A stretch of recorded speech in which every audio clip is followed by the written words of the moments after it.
Sebelum masuk ke cerita, aku pengen kenalin nih salah satu hosting. Hosting ini sangat favorit nih buat gue. Kenapa bisa gue bilang ini favorit? Karena hosting ini bisa menghasilkan cuan. Namanya apa? Namanya First Story. Nah, buat kalian nih yang gak tahu First Story itu apa, jadi ini adalah platform palu gada baru yang paling keren, lengkap, dan mudah untuk membuat, mendistribusi, dan mengelola podcast kamu. Di First Story ini kalian bisa menggunakan fitur-fiturnya 100% gratis. Kamu bisa mengupload episode terjadwal dan mendistribusikan podcastmu di semua platform hits podcast kesayangan kalian. First Story menyediakan customer service yang luar biasa berkat tim yang berisikan podcaster berpengalaman. Kamu bisa share podcastmu tanpa ribet dengan F-Link yang akan mencakup semua link platform dan sosial mediamu. Dengan First Story Ads, kamu bisa mengakses monetisasi yang mudah dan beneran nih bisa kamu cairkan sesegera mungkin. Tanpa biaya tambahan dan tanpa ribet, digarisbawahi. Ribet, gak pakai ribet ya. Jadi tunggu apa lagi? Gunakan hosting First Story sekarang juga. Lisir wangi, sliramu tumaking sirno, ojo tangi kan guling, awas jok ngetoro, aku lagi bang wingo. Yen setan kang tak utusi dadya sembarang wojo layu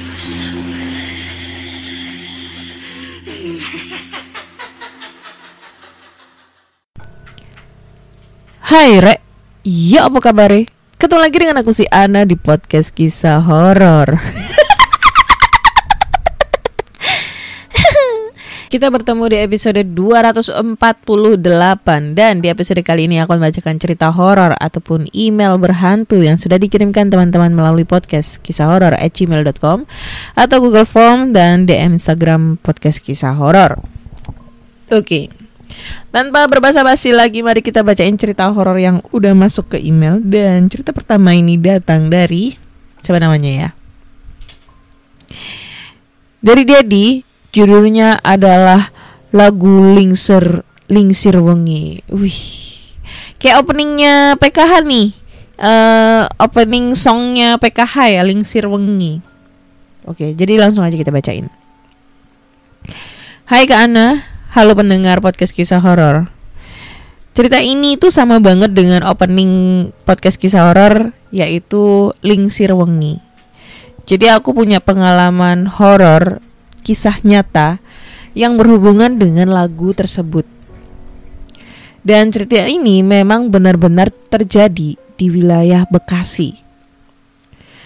Cerita ini aku dapat dari seorang marinir yang berjaga denganku di tempat kerja.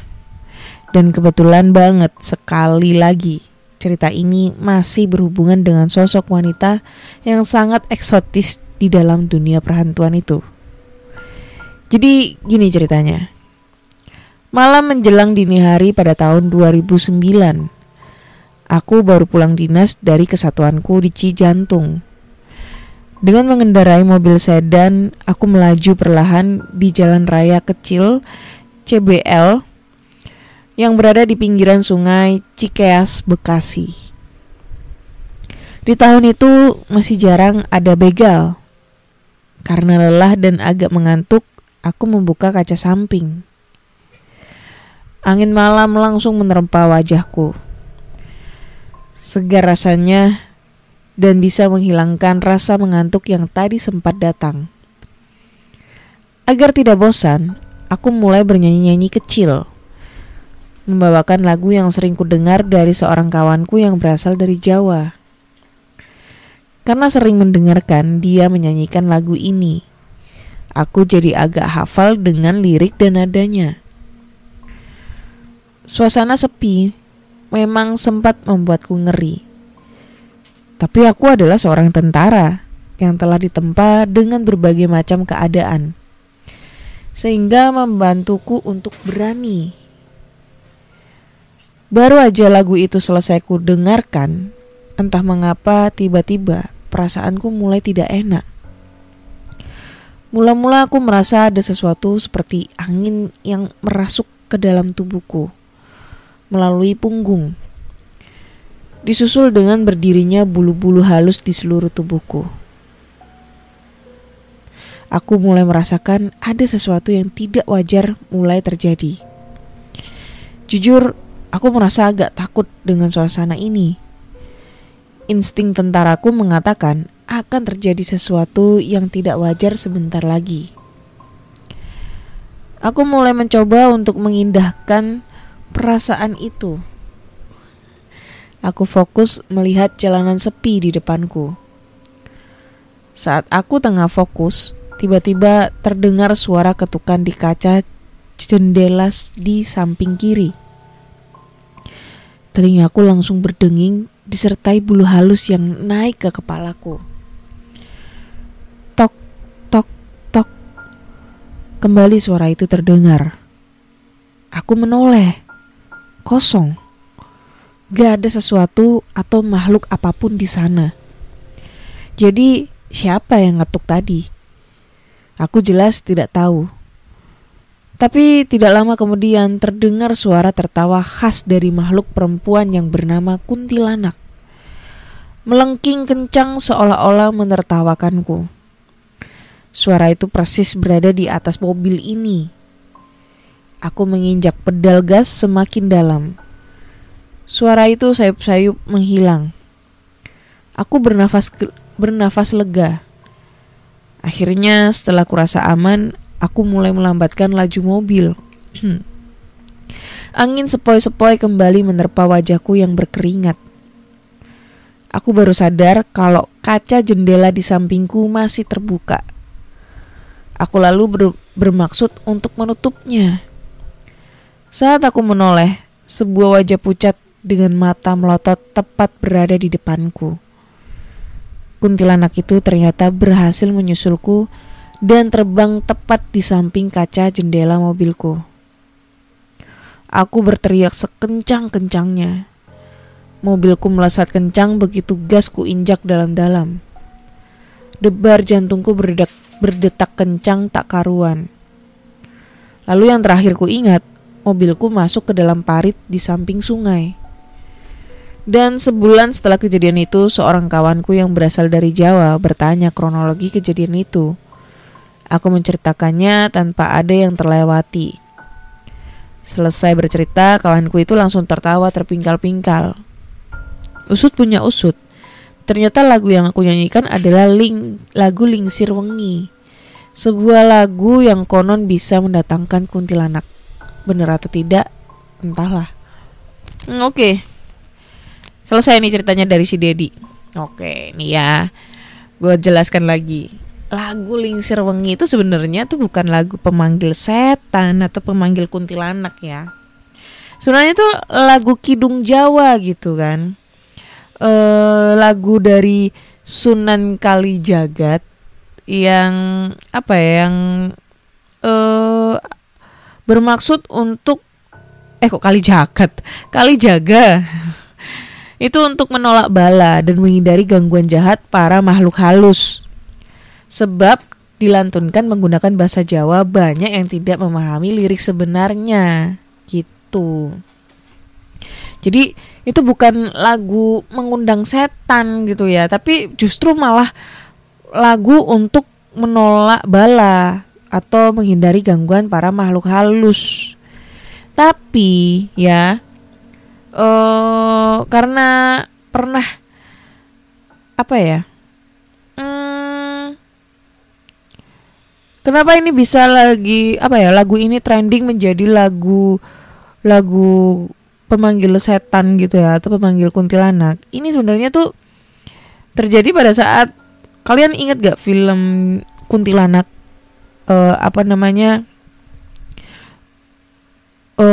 film kuntilanak yang tahun 2006 gak salah. Pemeran utamanya tuh Julie Estelle sama Evan Sanders.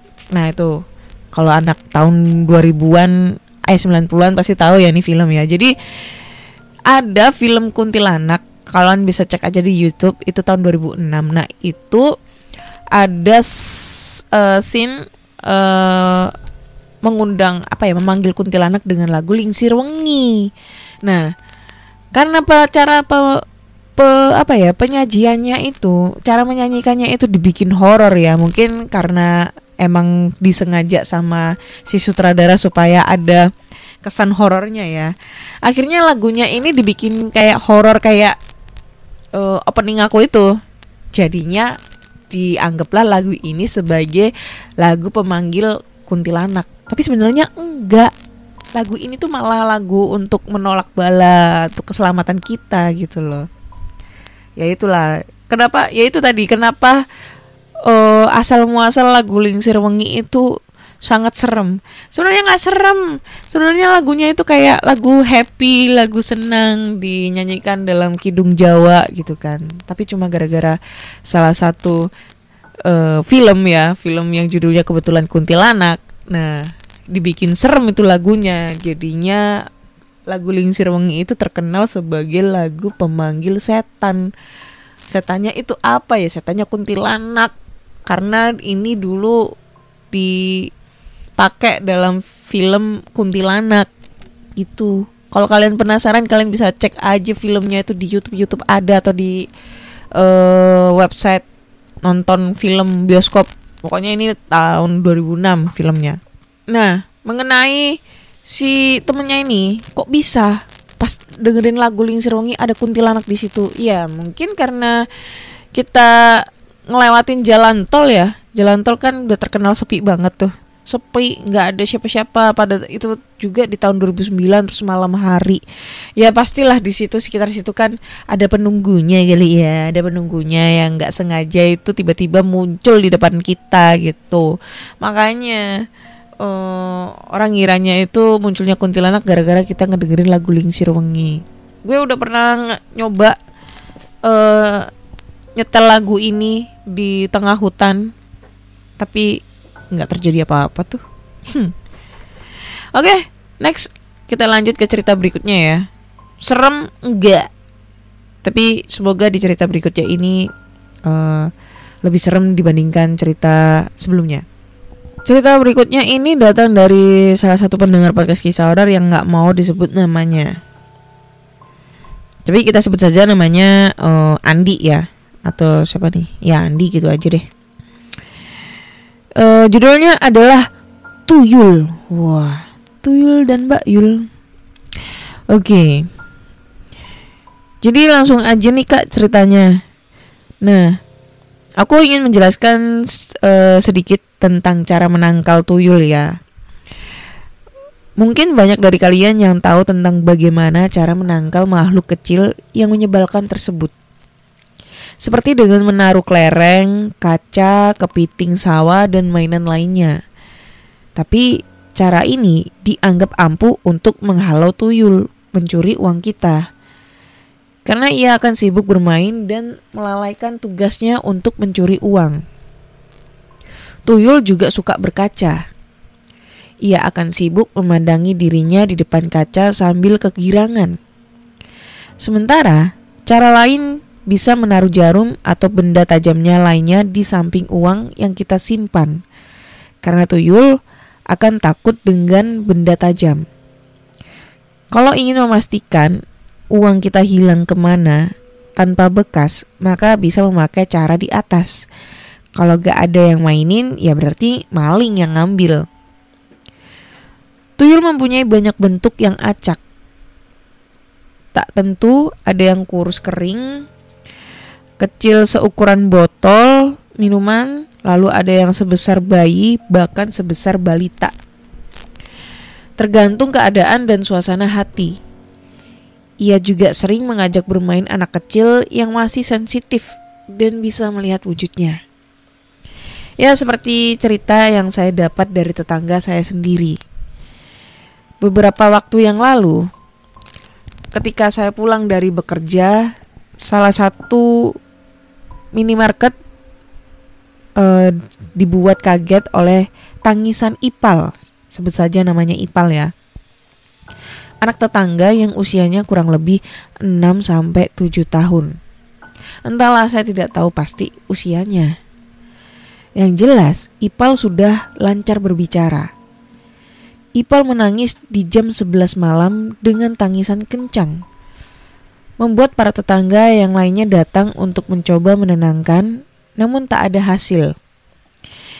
Ipal masih menangis sejadi-jadinya. Tak tahu kenapa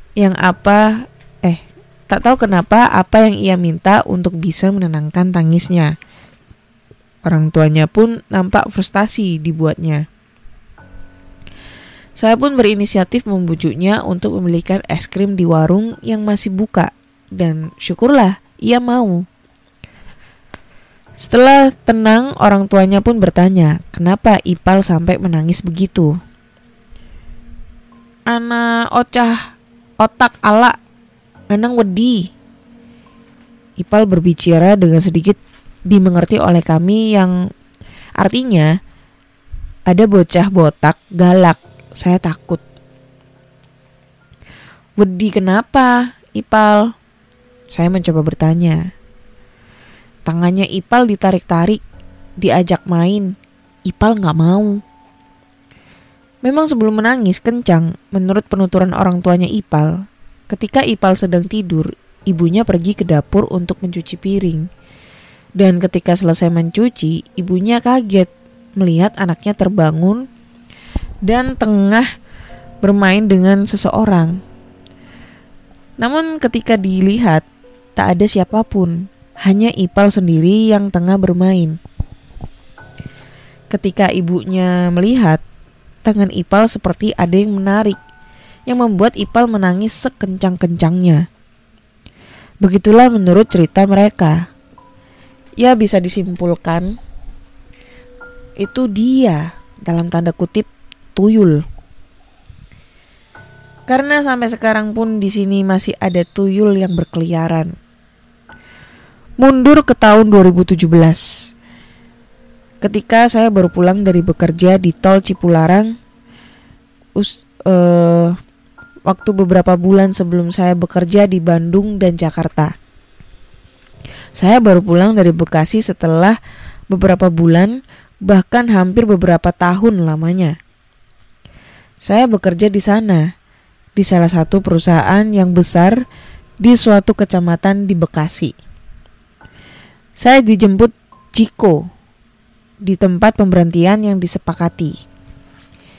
Malam harinya, saya diajak salah satu teman untuk memburu tuyul yang meresahkan warga dengan hanya bermodal senter, karung, dan sapu lidi.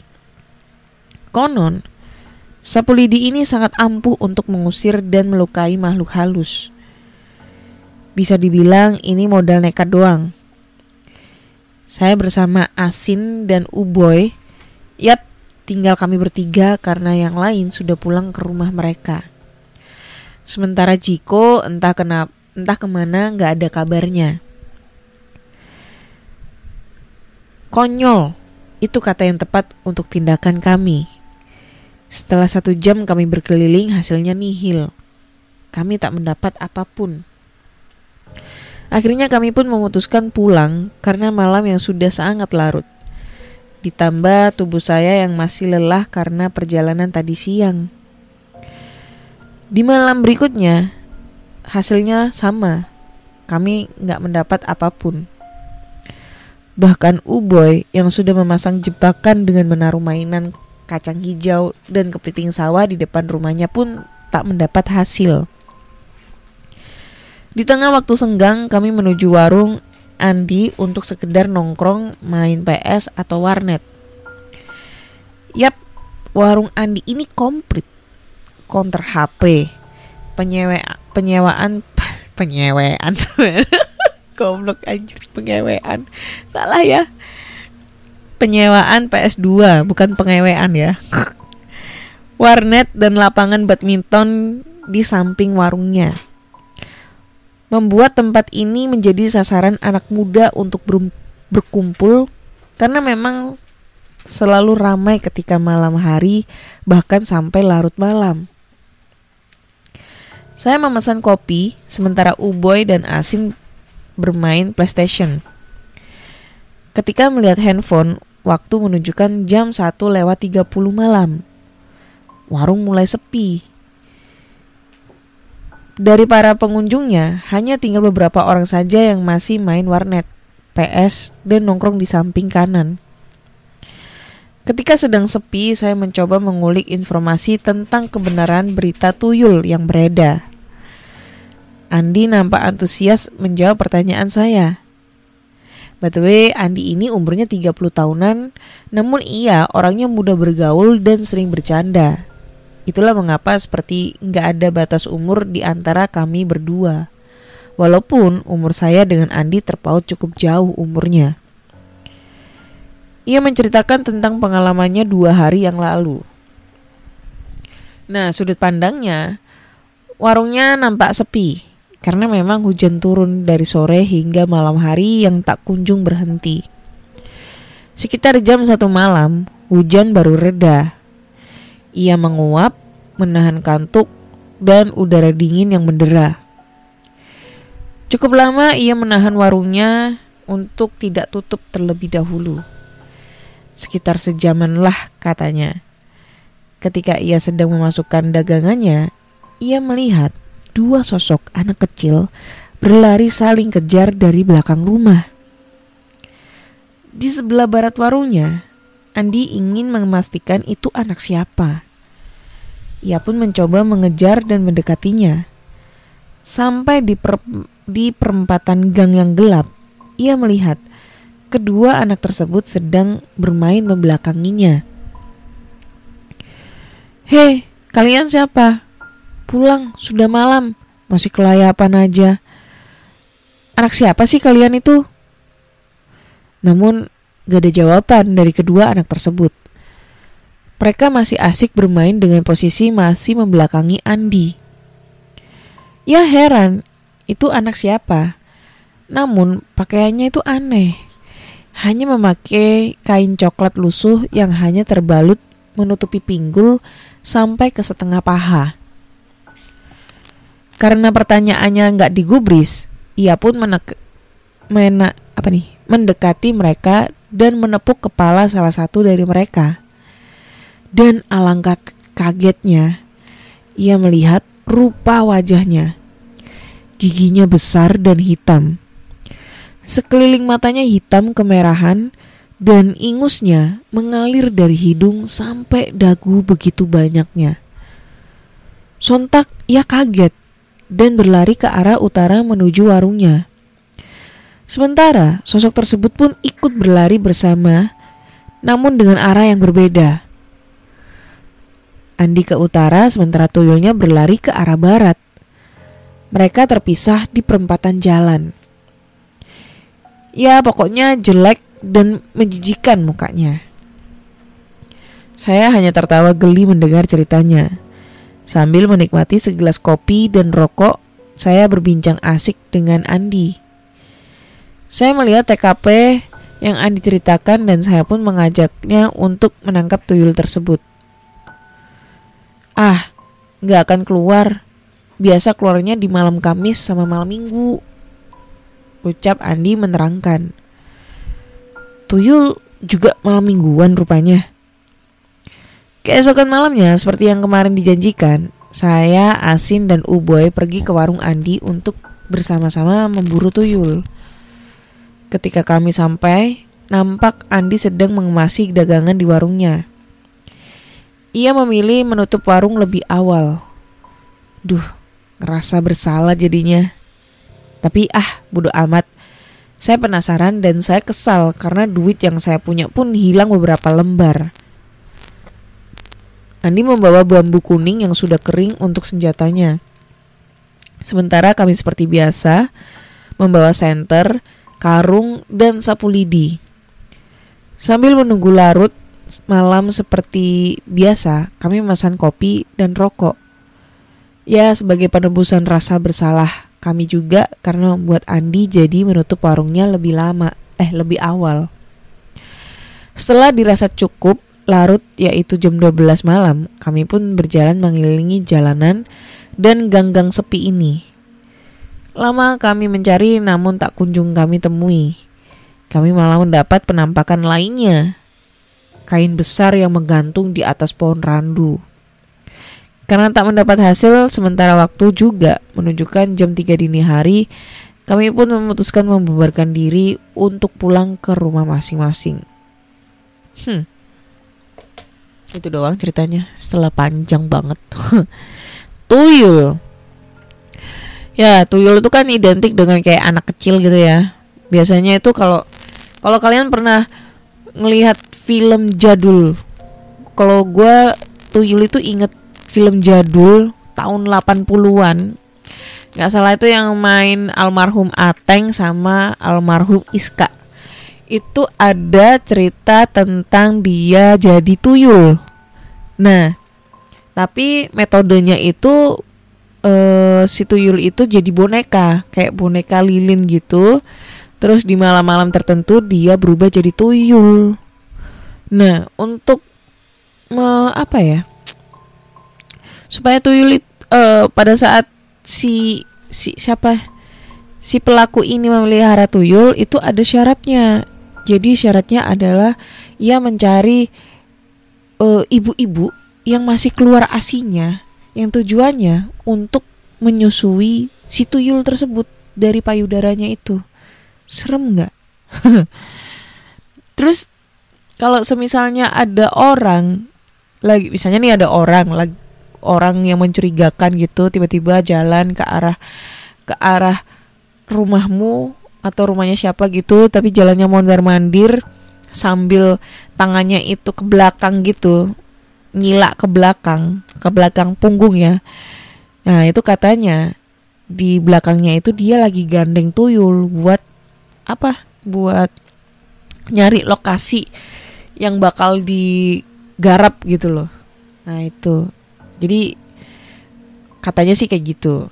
Nah, seperti yang dibacain tadi, cara untuk menangkal tuyul kalau menurut orang-orang dulu itu ya, orang-orang tua itu ya pakai kepiting kecil, atau bisa dibilang yuyu and I love you. Yuyu ya. Kalau orang Jawa bilangnya yuyu, atau anaknya kepiting gitu yang kecil pokoknya. Terus ada kaca kecil gitu. Terus habis itu ini kelereng sama mainan kapal-kapalan gitu. Yang kalian tahu gak sih kapal-kapalan yang pakai api yang bunyinya tek. Nah, itu ditaruh di baskom yang ada airnya. Nah, kalau semisalnya itu kalian taruh di depan rumah di malam hari, terus ada agak geseran gitu sama kayak airnya itu habis dibuat mainan. Nah, itu bisa jadi habis ada tuyul yang mampir ke rumah kalian tuh lagi mainan sama benda-benda yang dipancing di situ. Gitu, guys. Bahkan ada lagi, gue pernah lihat di salah satu stasiun TV swasta dulu itu acara pemburu hantu. Itu sampai ada yang ketangkep di botol, nangkep setan, nangkep tuyul itu dimasukin di dalam botol. Dan katanya tuh kalau orang yang bisa ngelihat itu, di dalam botolnya tuh bakal ada sosok asap gitu. Kayak gitu, guys. Ya walau ya, percaya nggak percaya, tapi ya itu bisa dipraktekin sih kalau misalnya di tempat kalian itu ada yang kehilangan uang gitu. Kalau misalnya ditaruh tapi gak bereaksi, ya itu bisa jadi ada maling yang ngambil gitu. Gitu, guys. Oke, kayaknya cukup sekian dulu di cerita episode 248 ini. Udah 2 cerita yang gue bacain. Menurut kalian cerita pertama atau kedua nih yang paling serem?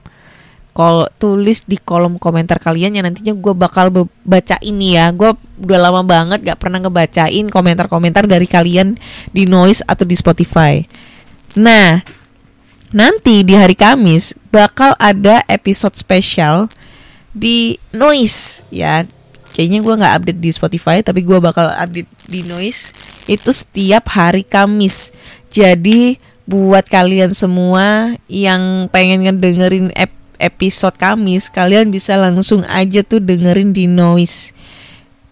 Dan jangan lupa tinggalin komentar kalian di Noise atau di Spotify. Jangan lupa juga dengerin podcast kisah horor di Spotify, Google Podcast, Apple Podcast, Noise, dan platform podcast kesayangan kalian. Jangan lupa juga kasih rating 5 nih untuk podcast kisah horor di Spotify dan subscribe di Noise. Oke, akhirnya saya Ana undur diri dan terima kasih sudah mendengarkan podcast kisah horor. Bye-bye.